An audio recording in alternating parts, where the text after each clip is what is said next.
1952. La siguiente obra no se considera una obra histórica, sino más bien un alegato denunciatorio que expone las atrocidades cometidas durante la conquista de América, con el propósito de argumentar la necesidad de detener dichas acciones como la guerra, los repartimientos y las encomiendas. Una obra que cambiará la visión que tenemos de los indios, aunque también podremos apreciar en este texto de Bartolomé de las Casas profundas contradicciones, hiperbolizaciones y exageraciones, derechamente exageraciones. Algunas cosas también quedan a la especulación, porque no se explican del todo con certeza ni nada. Entonces la verdad es que es bastante poco riguroso, pero se entiende de todas maneras la visión que quiere plasmar aquí Bartolomé de las Casas con respecto a aquellos conquistadores, a aquellos encomenderos que no hicieron perfectamente el trabajo y que al contrario cometieron sumas atrocidades. Veamos entonces la brevísima relación de la destrucción de las Indias.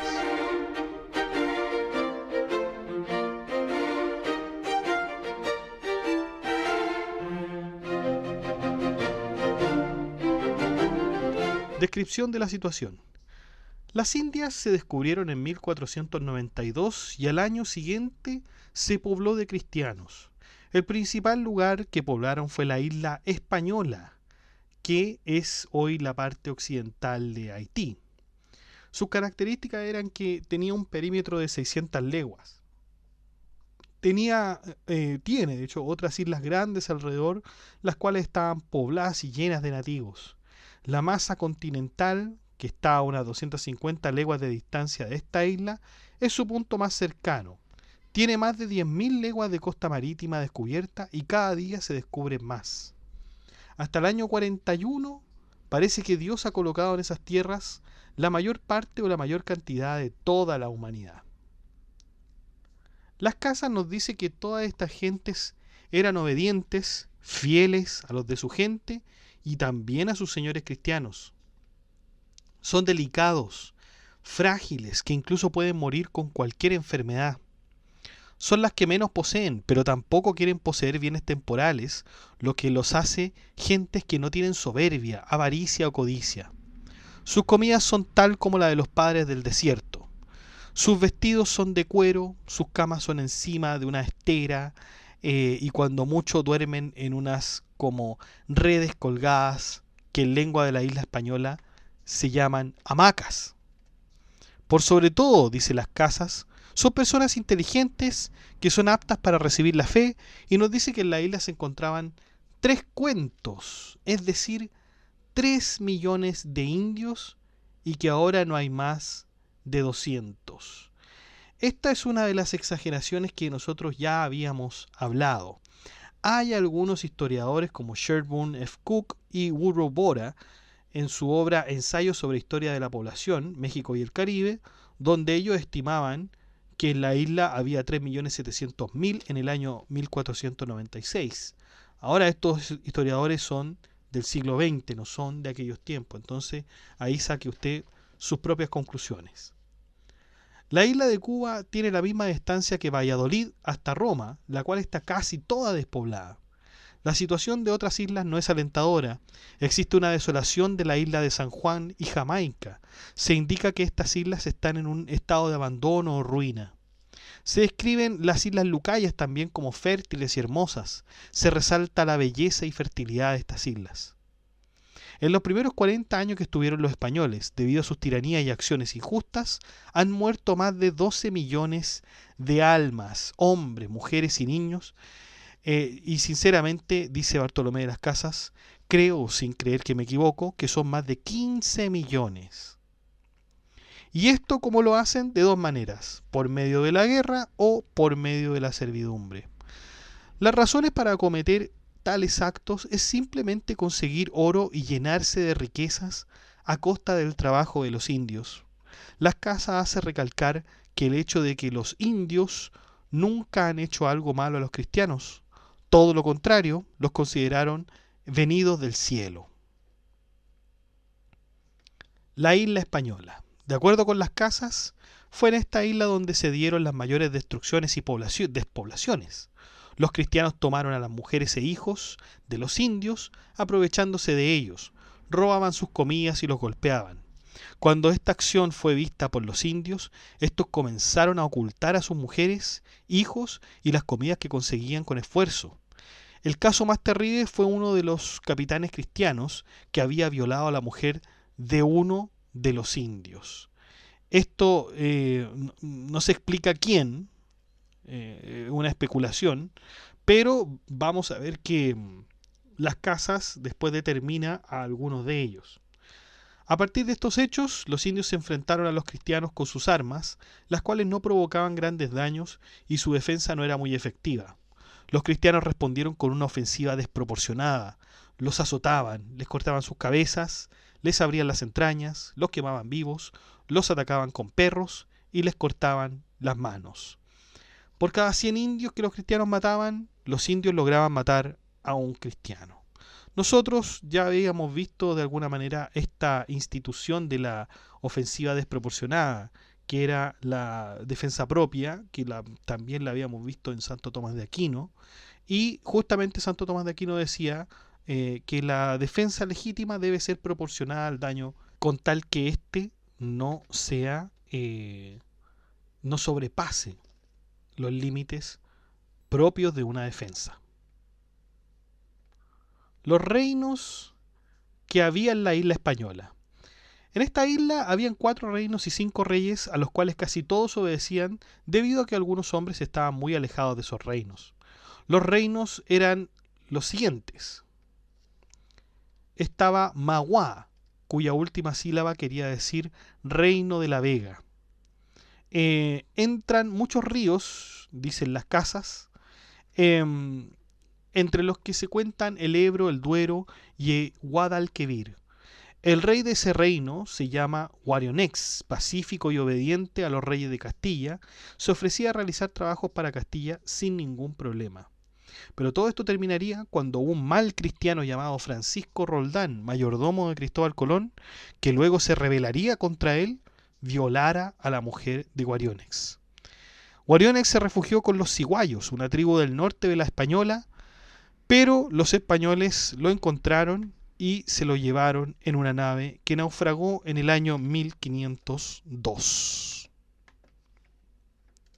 Luego tenemos el Marién, que después cambiaría el nombre a Puerto Real, este es el segundo reino, ¿no? Que era un lugar poblado y con muchos recursos como el oro y el cobre. Su rey se llamaba Huacanagari. Recibió a Colón de una forma verdaderamente cordial, que el mismo Colón describiría. Escapó del lugar cuando los cristianos comenzaron a destruir, matar y poner en servidumbre a los suyos. En tercer lugar está Maguana, tierra sana y fértil, donde se hacía la mejor azúcar del territorio. Su rey se llamó Caonabó y fue capturado por los españoles para llevarlo a Castilla. Sin embargo, el barco donde se llevaba naufragó y Caonabó moriría en el mismo. Sus hermanos se pusieron en armas y atacaron a los cristianos. El reino de Jaraguá, donde el rey se llamaba Beechio, quien tenía una hermana llamada Anacaona. Ayudaron enormemente al reino de Castilla, sirviéndoles diligentemente y alejando a los cristianos de los peligros de la isla. Una vez que Beechio murió, su hermana Anacaona se hizo cargo del reino. De acuerdo con Las Casas, Nicolás de Obando, con un fuerte contingente militar, mató a los indios con espadas y lanzas, así como también los quemó dentro de una casa de paja. Anacaona sería ahorcada en 1503. Los que pudieron escapar de esta matanza fueron a la isla de Guanabo. Higüey, el reino de Higüey, quinto, la reina se llamaba Iguanamá. esta reina fue ahorcada y los pobladores fueron quemados vivos, además de aplicarles otro tipo de torturas. Bartolomé nos dice que, aunque los indios pudieron ser violentos con los españoles, luego de ser ofendidos y destruidos, esta violencia jamás pudo compararse con la de los cristianos. Considera que los indios tuvieron una guerra justa contra los cristianos, mas no los cristianos con ellos. Otro elemento fue también la repartición que se hicieron de esclavos luego de violentar los reinos. Esta repartición, se hizo con la venia del gobernador de cada provincia. Los hombres morían en las minas de trabajo, mientras que las mujeres en las estancias o granjas de las mismas. Los usaban prácticamente como bestias de carga. Todas estas cruentas prácticas se le ocultaron a la reina Isabel, la católica, quien estaba preocupada por la salvación de los indios. Vamos ahora con las islas de San Juan y Jamaica. Sobre las islas de San Juan y Jamaica, Bartolomé es muy breve. Señaló que en 1509 llegaron las expediciones de Juan Ponce de León a Puerto Rico y de Juan Esquivel a Jamaica, quienes también habían cometido grandes atrocidades en dichas islas. Una de las que se destaca más era el uso de perros bravos y trabajos forzados en las minas. De hecho, de Juan Ponce de León se conocería la historia de Becerrillo, un perro alano español que se destacaba por ser implacable con el enemigo y fiel con los aliados. Se decía que podía distinguir perfectamente entre los indios amigos y enemigos de los españoles. De ahí que se establecería una especie de historia o leyenda sobre Becerrillo y una anciana nativa que debía entregar una carta al gobernador de la zona y que si no lo hacía, bueno, iba a ser destrozada por Becerrillo, y Becerrillo ve que esta anciana en realidad no tiene ninguna maldad dentro de ella, y Becerrillo no le hace nada a pesar de las órdenes de su amo de atacarla. Las casas contabiliza más de 600.000 personas en las islas y que incluso habrían llegado a 1.000.000 de ellas. Un cuento, así hablaba las casas. Después de esa destrucción, de acuerdo con las casas, no quedaron ni 200 personas. De la isla de Cuba. La isla de Cuba no estaría exenta de las atrocidades. Hatuey, el cacique de la isla, había pasado de la Española a la isla de Cuba, escapando de las violentas masacres de los españoles. Las casas describen una conversación que tuvo Hatuey con los de la isla de Cuba. Decía: ya sabéis cómo se dice que los cristianos pasan acá, y tenéis experiencia que les han parado a los señores fulano y fulano y fulano, y aquellas gentes de Haití, que era la española. Lo mismo vienen a hacer acá. ¿Sabéis quizás por qué lo hacen? Y ellos contestaron: no, sino porque son de naturaleza crueles y malos. No, contestó Hatuey, lo hacen solamente por eso, sino que tienen un Dios a quienes ellos adoran y quieren mucho, y nos hacen adorarlo, trabajar y luego nos matan. Luego el cacique les mostraría una cesta de oro y joyas, y le dice lo siguiente acá: veis aquí el Dios de los cristianos, hagámosle, si os parece, areitos, que son bailes y danzas, y quizá le agrademos y les mandará que no nos haga mal. Y le contestaron ellos: vienes, vienes. Luego Hatuey dijo: mira, como quiera que sea, si lo guardamos para sacárnoslo al fin, nos van a matar. Echémoslo en este río. Acto seguido arrojaron todo el oro a un río grande. Sin embargo, a pesar de todas estas cosas, Hatuey fue quemado vivo en Baracoa. Cuando se le puso en la hoguera, el padre Olmedo fue el que lo asistió, explicándole que de creer en el Dios que ellos, los españoles, creían, se iría al cielo, y en caso contrario, se iría al infierno. Hatuey le preguntó: ¿y los cristianos van al cielo? A lo que el padre Olmedo dijo que sí. Luego Hatuey dijo que preferiría ir al infierno para no encontrarse con los cristianos. De acuerdo con las casas, 3.000 indios fueron muertos en esta isla en su presencia. Esta fue la conocida matanza de Caonao, llevada a cabo por Pánfilo de Narváez. La relación entre las casas y Narváez se agudizaría, porque las casas hacía que los indios se presentaran ante Pánfilo, pero éste los quemó diciendo que alguna vez los indios se le volverían en contra en el futuro, así que no tenía sentido dejarlos vivos. En tierra firme. En el año 1514 llegó a tierra firme un gobernador llamado Pedrarías Dávila, que fue uno de los tiranos más crueles de acuerdo con Bartolomé de las Casas. Mató 140.000 almas con orden de su superior. En tierra firme se aplicó el procedimiento jurídico del requerimiento, que consistía básicamente en decirle a los indios que si no se convertían al cristianismo serían muertos por los cristianos, pues toda negativa al requerimiento sería causal de guerra justa. Bartolomé siempre criticó este instrumento, señalándolo como absurdamente ineficaz, toda vez que el Evangelio dice en Mateo 28:19, pronto, id y haced discípulos a todas las naciones, bautizándolos en el nombre del Padre, el Hijo y el Espíritu Santo. En cambio, el requerimiento que debían leer los conquistadores en tierra firme era el siguiente: caciques e indios, en esta tierra firme de tal pueblo, hacemos os saber que hay un Dios y un Papa y un Rey de Castilla, que es Señor de estas tierras. Venid luego a dar obediencia a Él, etc. Y si no, sabed que os haremos guerra y mataremos y cautivaremos. Acto seguido, al tener los indios la negativa, los atacaban ferozmente. Estos indios consideraban que atacar a las mujeres, llamadas iras, era una práctica bestial y abominable, y los cristianos lo hacían todo el tiempo. Provincia de Nicaragua. En el año 1522, Pedrarías Dávila pasó a la provincia de Nicaragua. Era una tierra de gentes alegres y de características llanas, por lo que la gente no podía esconderse en caso de guerra. Nadie pudo escapar de los caballos que tenía Dávila, que fue persiguiendo a las gentes de aquella tierra. Realizaba reparticiones con el objeto de que no se trabajara en la tierra, enviando a los indios hombres a las minas y dejar abandonada la agricultura. El resto de indios morían de hambre por no poder trabajar la tierra y sembrar maíz. Una mujer tuvo que comer a su propio hijo para no morir de hambre. De la Nueva España. Del descubrimiento de la Nueva España en 1517, los eventos han estado marcados por escándalos, muertes y atrocidades cometidas por los llamados cristianos. La injusticia y la violencia han alcanzado su punto máximo desde entonces, con innumerables actos de crueldad, matanzas y tiranía perpetradas por los colonizadores españoles en las Indias.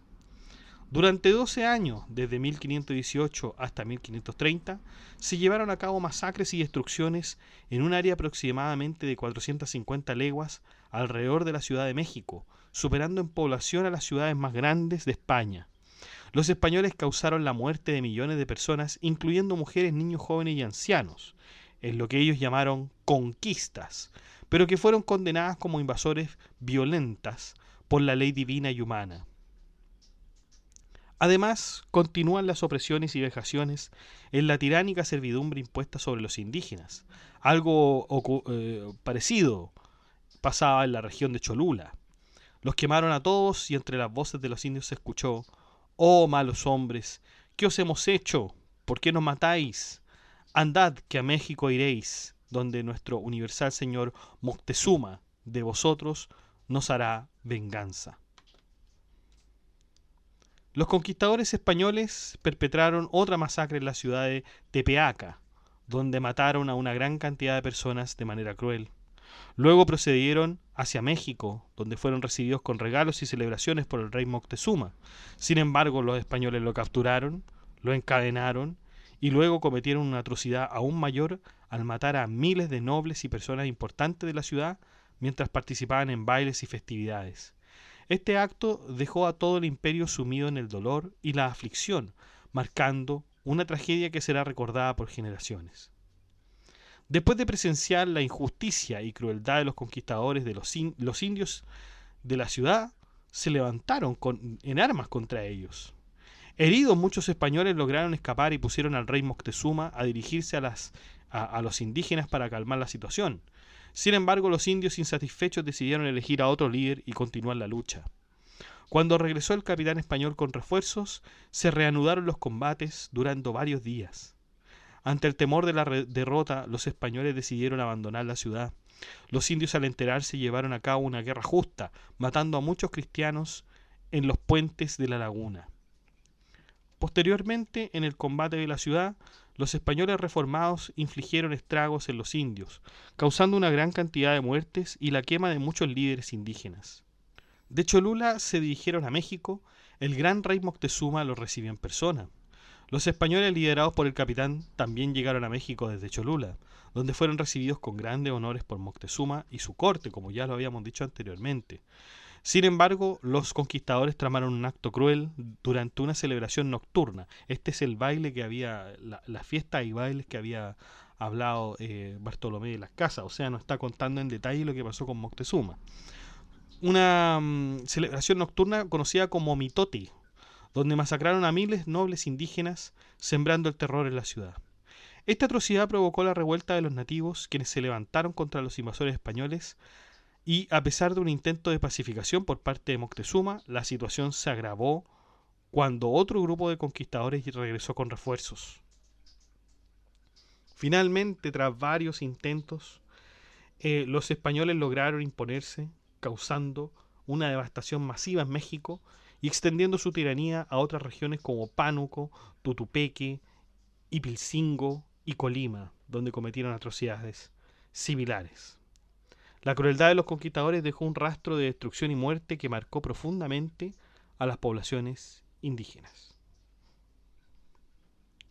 Provincia y reino de Guatemala. Los españoles también entraron en los territorios de Guatemala, donde fueron recibidos por Tecum, capitán del reino de los quichés. Nuevamente los españoles fueron recibidos muy bien por el capitán, pero esa noche quisieron quedarse a dormir afuera porque sería muy peligroso dormir adentro con ellos. Cuando menos se lo esperaron, los españoles atacaron y les pidieron todo el oro que guardaban, pero al señalar a los indios que no era una tierra de oro, los españoles los tomaron y los quemaron vivos. Los indios trataron de escapar y de idear estrategias como las de cavar agujeros con estacas para detener a los españoles, aunque no fueron tan efectivas como ellos creían. Los españoles se vengaron de esto y echaron a los mismos indios dentro de estas fosas. También se causaron atrocidades en la provincia de Cuscatán, donde los cristianos le dijeron a los indios que les entregaran todo el oro. Los indios les entregaron hachas de cobre que por encima tenían oro. Al enterarse los españoles que eran de cobre, los atacaron y los hicieron esclavos. Vamos con Nueva España, Panunco y Jalisco. En el año 1525, uno de los tiranos más crueles de Nueva España y Panunco fue Ñuño de Guzmán. Fue llamado a gobernar Nueva España y México como presidente. Por cierto que Ñuño de Guzmán es este gobernador que estamos hablando, del cual no solo Bartolomé de las Casas tenía aversión, sino que también Motolinía, que era un crítico a las casas, como habíamos visto en la biografía en podcast anteriores. Ñuño de Guzmán, tras enterarse de la llegada de la Real Audiencia, emprende una expedición al interior del país en busca de riquezas. En el proceso somete a miles de indígenas de la provincia de México para que les sirvan como porteadores, resultando en la muerte de la mayoría de ellos. Luego llega a la provincia de Michoacán, donde captura al rey local bajo la falsa acusación de ser rico en oro y plata. Utiliza métodos de tortura brutal para intentar extraer información sobre supuestos tesoros, resultando en la muerte del rey y de otros líderes locales que también son sometidos a estos tormentos en busca de riquezas. Cosa parecida harían en Jalisco, aunque de ahí recibieron una fuerte ofensiva de parte de los indios. Sin embargo, todo terminó mal para estos últimos. El reino de Yucatán. En el año 1520 el gobernador Francisco de Monejo estaría a cargo de la provincia de Yucatán. Esta tierra tenía como recursos la miel y la cera, más que en ninguna otra parte de las Indias. Este gobernador fue, así como los anteriores, cruel y despiadado. A los indios que no mataba los convertía en esclavos y agotó todos los recursos de la provincia. Muchos casos se dieron en ese tiempo. El gobernador mandó a matar indios por medio del uso de perros y una india, al ver que no podía escapar, se ahorcó para no ser alcanzada. A un niño le cortó las orejas y la nariz porque no quería irse de su tierra. A otros niños les cortaron los brazos y las piernas para poder dar de comer a los perros. Sin embargo, a pesar de todas estas crueldades, tiempo después llegó a esas tierras el fray Jacobo de Tastera, quien visitó el territorio con algunos frailes para predicar el evangelio. Los religiosos le prometieron a los indios que ningún español entraría, excepto ellos. Estuvieron 40 días y eso bastó para que los indios del lugar entregaran todos sus ídolos para que los quemasen. Posteriormente, en un hecho inédito según las casas, los indios rindieron honores y se sujetaron como vasallos al rey de España. No obstante, al territorio entraron unos españoles cargados de ídolos, traídos de otras provincias, para venderles a los españoles por esclavos indios. Si los indios no les compraban estos ídolos por medio de esclavos, entonces estos 30 hombres les harían la guerra. Los indios decepcionados preguntaron a los frailes, ¿por qué nos han mentido, engañándonos que no habían de estar en esta tierra cristianos? ¿Y por qué nos han quemado nuestros dioses, pues nos traen a vender otros dioses de otras provincias? ¿Por ventura no eran mejores nuestros dioses que los de las otras naciones? Los religiosos no sabían qué decir y hablaron con estos españoles para que se fueran. Sin embargo, estos no se fueron y les dijeron a los indios que los mismos frailes le habían dicho que vinieran. Los indios se lo tomaron mal y huyeron del lugar. Los frailes también, pero fueron guiados apropiadamente por los indios que creían en ellos y les dieron 1000 servicios. De la provincia de Santa María. Esta era una de las provincias donde se podía encontrar mucho oro, lo que hacía que muchos españoles fueran a esa provincia a extraerlo. Muchos tiranos se sucedieron el uno al otro hasta acabar completamente con la provincia, matando indios y extrayendo oro. Uno de los obispos de la provincia decía en una carta: «Digo, sagrado César, que el medio para remediar esta tierra es que vuestra majestad la saque ya de poder de padrastros y le dé marido que la trate como es razón y ella merece, y con toda brevedad, porque de otra manera, según la aquejan y fatigan estos tiranos que tienen encargamiento de ella, tengo por cierto que muy ahína dejará de ser. ¿Dónde conocerá vuestra majestad claramente como los que gobiernan por estas partes merecen ser desgobernados para que las repúblicas se aliviasen? Y si esto no se hace, a mi ver, entonces sus enfermedades no tienen cura, y conocerá también como en estas partes no hay cristianos sino demonios. Ni hay servidores de Dios ni de rey, sino traidores a su ley y a su rey, porque en verdad que el mayor inconveniente que yo hallo para traer los indios de guerra y hacerlos de paz, a los de paz al conocimiento de nuestra fe, es el áspero y cruel tratamiento que los de paz reciben de los cristianos, por lo cual están tan escabrosos y tan avispados que ninguna cosa les puede ser más odiosa ni aborrecible que el nombre de cristianos, a los cuales ellos en toda esta tierra llaman en su lengua yares, que quiere decir demonios.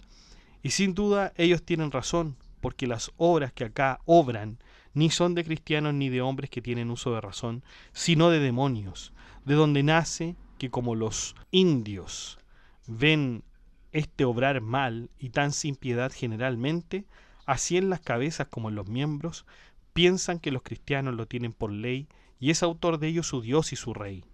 Y trabajar de persuadirles otra cosa es querer agotar la mar y darles materia de reír y hacer burla y escarnio de Jesucristo y su ley. Y como los indios de guerra vean este tratamiento que se hace a los de paz, tienen por mejor morir de una vez que no de muchas en poder de españoles. Sélo esto, indictísimo César, por experiencia. Vuestra majestad tiene más servidores por acá de los que piensa, porque no hay soldado de cuantos acá están que no ose decir públicamente que sí saltea o roba, destruye o mata o quema los vasallos de vuestra majestad, porque le den oro. Sirve a vuestra majestad a título que dizque de allí le viene en su parte a vuestra majestad. Y por tanto sería bien cristianísimo, César, que vuestra majestad diese a entender, castigando a alguno rigurosamente, que no recibe servicio en cosa que Dios es de servido. Los indios que sobrevivían a las matanzas eran llevados a servir a animales de carga y cuando estaban cansados y caían al suelo, pedían que los mataran ahí mismo, en esta provincia de Santa María. Vamos ahora con la provincia de Cartagena. Esta región de Cartagena se encuentra ubicada aproximadamente a 50 leguas al sur de la provincia de Santa Marta, en dirección hacia el poniente. Junto con Santa Marta se extiende la provincia del Senu, hasta el Golfo de Urabá, abarcando alrededor de 100 leguas de costa marina y una considerable extensión de tierra hacia el sur. Desde el año 1498 o 1499, estas provincias han sufrido incontables calamidades, han sido sometidas, angustiadas, diezmadas, despobladas y arrasadas.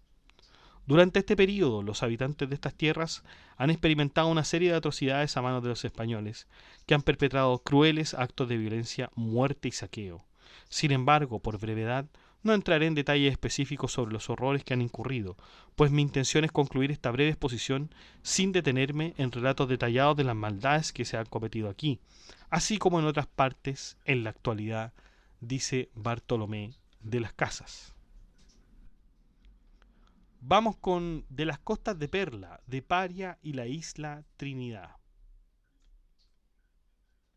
La isla Trinidad era otra de las islas frondosas y poblada de indios, pero un hombre llamado Juan Bono de Quejo, con 60 o 70 hombres, entraron a la isla para causar violencia. En un comienzo los indios lo recibieron sin problema, de hecho le hicieron una casa. Los españoles, sin embargo, traicionaron a los nativos, encerrándolos en una casa y quemándolos vivos. Luego vendieron a los sobrevivientes como esclavos en otras islas. El capitán responsable justificó sus acciones diciendo que había seguido órdenes de tomar a los indígenas por paz, si no podían ser capturados por la fuerza. Esta práctica de capturar y esclavizar a los indígenas fue común en la región, llevada a cabo en nombre del colonialismo español. Los frailes de Santo Domingo enviaron a 2 religiosos a predicar y convertir a los indígenas, a Fray Francisco de Córdoba y Fray Juan Garcés, en una tierra sin enseñanza cristiana. Los nativos los recibieron con alegría y atención, pero fueron traicionados por españoles que se llevaron al líder local y otros indígenas como esclavos. Los frailes prometieron ayudar, pero las autoridades no hicieron nada. Los religiosos, viendo la injusticia, se prepararon para morir. Los indígenas, creyendo que los frailes eran cómplices, los mataron injustamente. Los frailes fueron considerados mártires por su intento de predicar la fe cristiana y sufrir por ello. En una provincia cercana a la Codera existía un pueblo liderado por Igoroto, conocido por su hospitalidad hacia los españoles. Sin embargo, un tirano decidió traicionar su confianza, llevándose a muchos de ellos como esclavos. Este acto fue condenado por otros españoles, quienes lamentaron la pérdida de un refugio seguro en aquel pueblo. Una de las prácticas más abusivas era la pesca de perlas. Obligados a bucear durante horas, nadando sin descanso y arriesgando sus vidas, los indígenas son golpeados y maltratados por los verdugos españoles. El método consistía en poner a indios en unas barcazas para que arrancaran las hostias donde se criaban las perlas. Eran vigilados por los españoles que estaban en barcazas y si los indios se demoraban, los españoles los golpeaban. Su comida era escasa y su descanso mínimo, siendo confinados en precarias condiciones. Muchos mueren ahogados y devorados por tiburones debido al agotamiento y la exposición prolongada al agua. Esta explotación viola los preceptos divinos del amor al prójimo y expone a los indígenas al peligro de muerte, tanto física como espiritualmente. La vida de los indígenas se consume rápidamente bajo estas condiciones inhumanas, mientras los españoles buscan su beneficio personal, incluso cuando las autoridades intentan prohibir estas prácticas. Vamos con el breve relato sobre el río Yuyapari. En la provincia de Paria, un río llamado Yuyapari se extiende por más de 200 leguas tierras adentro. En el año 1529, un tirano despiadado ascendió por este río con un gran contingente de hombres, perpetrando atrocidades como quemar vivos y asesinar a inocentes que no habían hecho daño a nadie. Su violencia dejó la tierra en ruinas y aterrorizada. A pesar de su muerte y la derrota de su ejército, otros tiranos continuaron con la misma brutalidad en la región, causando destrucción y sufrimiento, una afrenta a las almas que, según se menciona, fueron redimidos por la sangre de Cristo. Reino de Venezuela. En el año 1526, mediante engaños al rey de España, se concedió el reino de Venezuela a mercaderes alemanes, quienes llegaron con un contingente de 300 hombres o más. Estos mercaderes, más crueles que otros conquistadores, devastaron la región con una avaricia desmedida por oro y plata, sin respeto por Dios ni el rey. Arrasaron más de 400 leguas de tierra, exterminando poblaciones enteras y leguas, causando la muerte de millones de personas de forma crueles e inhumanas. Sus acciones continúan hasta hoy, hasta ese momento en que Bartolomé relata esto, perpetrando injusticias y estragos sin cesar. Los españoles capturaron al líder supremo de una provincia sin motivo aparente más que para obtener oro mediante torturas. La población se dispersó en los montes por miedo, pero los españoles los buscaban y realizaban crueles matanzas, vendiéndolos a los sobrevivientes como esclavos. En un acto atroz, un tirano alemán ordenó encerrar a muchas personas en una casa de paja y luego prenderle fuego, quemando vivos a los que quedaron adentro. Esta atrocidad llevó al despoblamiento de numerosos pueblos, con la gente huyendo a las montañas para salvarse. En otra provincia, los indígenas recibieron a los españoles pacíficamente en sus casas y haciendas, pero fueron explotados y maltratados durante mucho tiempo. Cuando los españoles decidieron irse, el tirano alemán ordenó encerrar a los indígenas con sus familias en un corral y exigirles oro como rescate para ser liberados. Aquellos no podían pagar y fueron dejados morir de hambre en el corral, lo que llevó a la ruina de una provincia rica en oro y población. El tirano mencionado, con la ambición de encontrar el oro en Perú, emprendió un viaje por la tierra adentro, llevando consigo a numerosos indígenas esclavizados para transportar cargas. Si alguno se cansaba o desfallecía, le cortaban la cabeza sin piedad para no perder tiempo en desenredar las cadenas. Arrasó provincias, quemó ciudades y causó matanzas horrendas en su camino, dejando una estela de destrucción en su ruta. Otros tiranos que siguieron su estela quedaron atónitos al ver la devastación que había dejado. El daño causado por estos tiranos alemanes es inmenso, ya que han impedido al rey de España obtener enormes cantidades de oro y han arruinado una de las tierras más ricas y prósperas del mundo. Han enviado a más de 1 millón de indígenas como esclavos a otras partes del mundo para satisfacer su insaciable codicia, con el desafortunado consentimiento de las autoridades coloniales. Todos estos actos atroces muestran la ferocidad y maldad de estos tiranos que han causado incontables sufrimientos a las poblaciones indígenas y han deshonrado a Dios y a su ley con sus acciones. De la provincia de Terra Firme, que se le llama Florida. En estas provincias se destacaron 3 tiranos de acuerdo a las casas: Ponce de León, Álvarez Pineda y Pánfilo de Narváez. Si bien los 3 dejaron desastrosas consecuencias en las Indias, también tuvieron finales trágicos con respecto a su muerte. Las Casas nos dice que afortunadamente Dios no permitió que hicieran más daño. Un cuarto tirano llamado Hernando de Soto, de quien se dice que cometió muchas atrocidades y que luego desapareció. Sin embargo, se sabe que Hernando de Soto murió, no desapareció, sino que lo encontraron muerto en 1542. El Río de la Plata. En el año 1531, otro tirano llegó a los reinos del Perú con la misma intención y crueldad de sus predecesores. Cometió atrocidades, robos y matanzas, causando grandes males en la región. Quemó pueblos y saqueó una isla llamada Pugna, dejándola casi despoblada. Después se dirigió a la provincia de Tumbala, donde continuó con sus actos de violencia. Más tarde, el rey Atabaliba se enfrentó a los españoles, ofreciendo oro como rescate, pero fue traicionado y ejecutado. Un fraile franciscano testificó sobre las atrocidades presenciadas en la región, incluyendo mutilaciones, quema de pueblos y personas y engaños a los indígenas. Las acciones de los españoles provocaron la rebelión de los indígenas y las crueldades cometidas en el Perú superan con creces las de otras regiones conquistadas. Del Reino de Granada. Los españoles llegaron al nuevo Reino de Granada en 1539, donde sometieron a las poblaciones locales a atrocidades, saqueos y torturas en busca de oro y esmeraldas. Los tiranos, liderados por un capitán principal, cometen actos inhumanos como la tortura y ejecución de líderes indígenas, la quema de pueblos enteros y el uso de perros para despedazar a los nativos. La crueldad alcanza niveles extremos, incluyendo la quema de indígenas vivos y la matanza indiscriminada de hombres, mujeres y niños. La narrativa denuncia la falta de justicia y compasión de los españoles hacia los indígenas, así como su negligencia en la propagación de la fe cristiana entre ellos. Bartolomé de las Casas testifica la brutalidad de los conquistadores y su impacto devastador en las poblaciones nativas, advirtiendo que si no se detiene esta violencia, pronto no quedará ningún indígena vivo. Las leyes y ordenanzas promulgadas por el rey para detener estos abusos no logran detener la ola de atrocidades, ya que los conquistadores continúan ignorando las normativas y perpetuando su reinado de terror.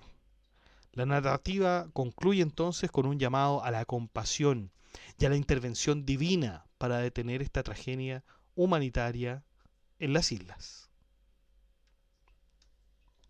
Bueno, entonces hemos terminado esta brevísima relación de la destrucción de las Indias, que de alguna manera también viene a resumir la historia de las Indias de Bartolomé de las Casas, que es un texto mucho más grande. Es el texto más famoso y más importante, obra fundamental que expone las atrocidades cometidas contra los pueblos indígenas durante la colonización de América por parte de los españoles. Las Casas no fue el primero, por cierto que no fue el primero, antes habían otros fray dominicos, pero bueno, vemos que denuncia la violencia, la explotación, el genocidio, perpetrados en nombre de la conquista y la expansión del Imperio Español. A través de este testimonio busca concienciar a sus contemporáneos sobre la brutalidad de la empresa colonial y abogar por la justicia y la protección de los derechos de los indígenas. Que esto va a ser de alguna manera también, va a ser la inspiración de los derechos humanos que como los conocemos hoy día. Aunque podríamos decir que los derechos humanos ya tienen muchos antecedentes anteriores, como la Carta de Manés. Ya de ahí podemos hablar de derechos humanos. No es que Bartolomé de las Casas haya sido el principal artífice, ¿no?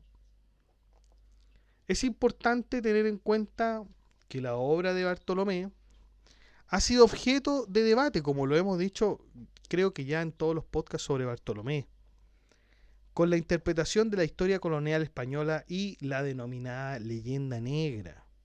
Señalan algunos críticos que, aunque denunció la brutalidad de la conquista y defendió los derechos de los indígenas, también contribuyó Las Casas a perpetuar un cierto estereotipo negativo sobre los españoles y el papel en la colonización. En sus escritos, Las Casas a menudo contrasta la supuesta crueldad de los conquistadores con la bondad y humanidad de los indígenas, como lo vimos anteriormente, ¿no es cierto? Hiperbolizando, quizás exagerando.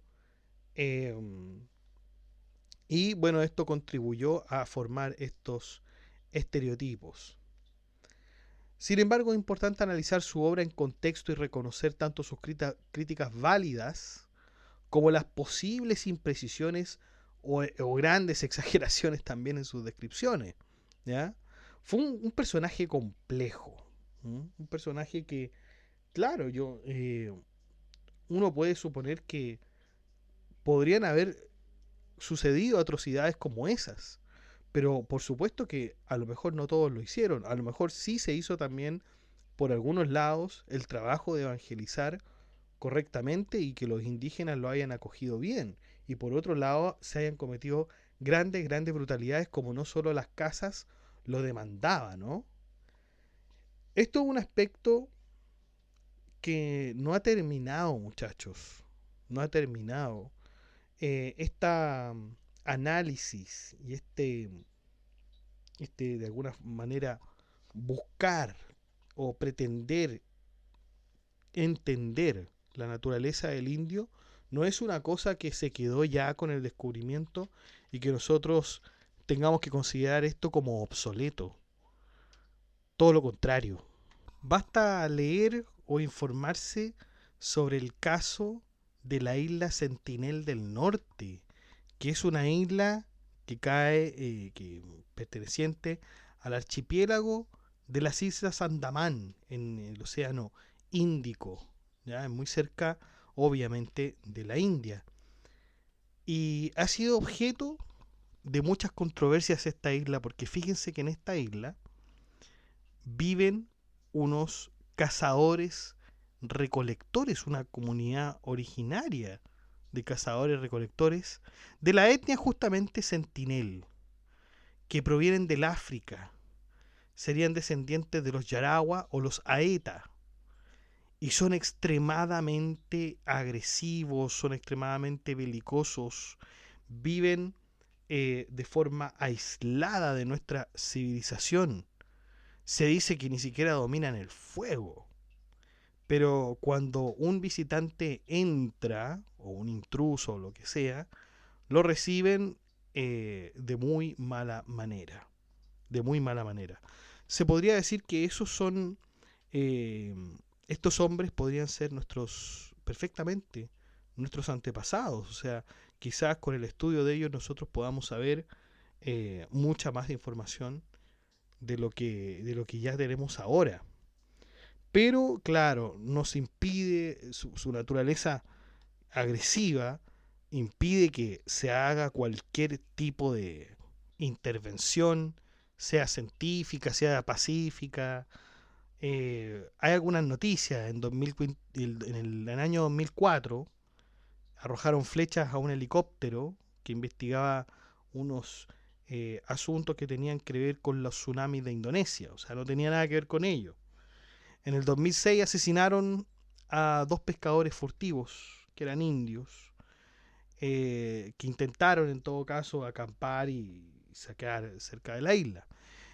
Pero uno de los casos quizás que ya se ha propagado mucho más fue el 2018 con el misionero cristiano John Allen Chau, que intentó, de hecho está la noticia, bueno, estuvo en todos lados, él intentó acercarse a estas comunidades y la verdad es que no le fue bien, lo mataron a flechas. Y él solamente iba con el propósito de evangelizar. Pero claro, estos hombres de la isla Sentinel también han sufrido ciertas invasiones. Seguramente los ingleses habían llegado allá también en algún tiempo. Seguramente se vieron privados de algo y bueno, reaccionan de esa manera. Ellos todavía están ahí, todavía viven ahí. El gobierno local señala que no tiene ninguna intención de intervenir el estilo de vida y el hábitat de los sentineleses. Y también da el comunicado de que la gente se abstenga de visitar este lugar justamente por ya todos los sucesos que se han provocado por esto mismo. Entonces, fíjense, aquí está lo mismo. Nosotros ya habíamos descrito en la brevísima relación de las Indias cómo unos indios habían recibido unos misioneros y los asesinaron. ¿Mm? Por la misma experiencia que quizás tuvieron los españoles, etcétera. Entonces, esto no es un tema, y bueno, lo podemos ver quizás con las localidades de América Latina, quizás con otro tipo de localidades también.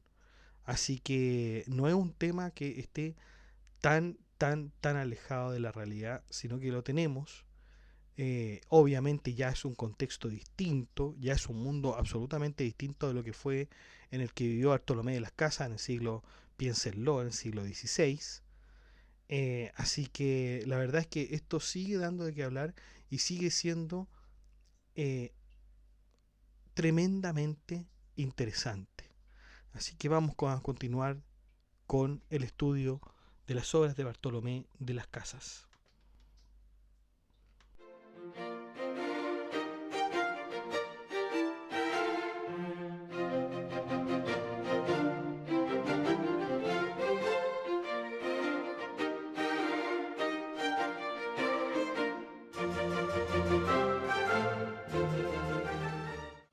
Bueno chicos, eso ha sido todo. Muchas gracias por escuchar este podcast. Si le ha gustado, dé like, comente, comparta, suscríbase, acceda al blog que está en la descripción del video, haga soporte en PayPal o en Patreon.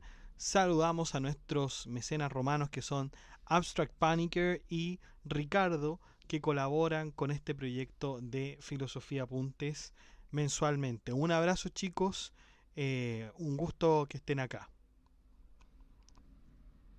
Y también saludamos a nuestro mecenas medieval, que es Gab Welther, que también colabora con una membresía un poco más alta que los mecenas romanos y que ya se ha mantenido en el tiempo apoyando este proyecto educativo. Muchas gracias, Gab Welther. Un abrazo.